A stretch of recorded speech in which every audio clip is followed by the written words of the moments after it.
In the fourth quarter of 2017, we took an annual read for land values in our 7th district, and there was a 1% increase from a year ago. So that's indicating some stabilization in farmland values.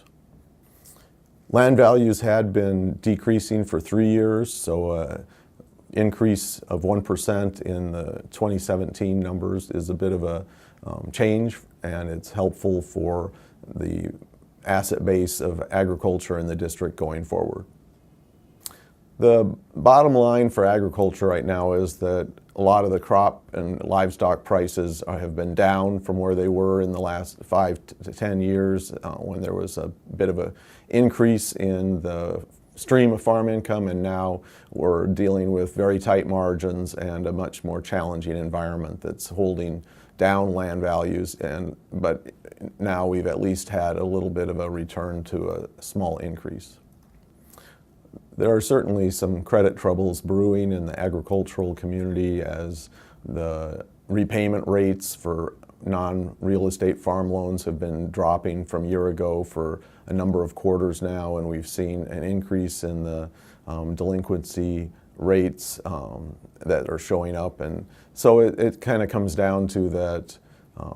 there's a large portion of the agricultural operators that are in tight shape but doing pretty well in terms of managing their finances, but then there are some that are definitely facing challenges that may require selling assets or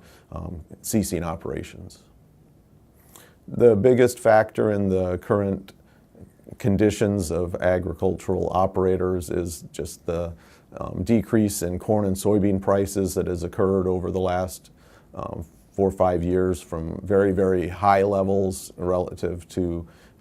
historical, and now we're returning to levels of, say, 10 years ago. So it's a challenge for them to operate under the cost structure that had developed with higher prices. And now, after a few years of this kind of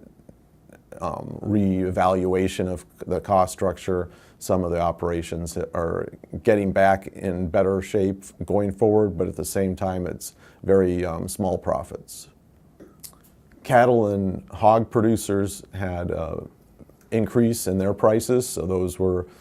very welcome for some of the livestock producers. At the same time, egg production was having better prices, but the dairy side was challenged, and going into 2018 looks to be in more of a challenging time ahead. Corn and soybean production has been improved over time, but did not hit the peak levels of 2016, and of course the prices there are down as well.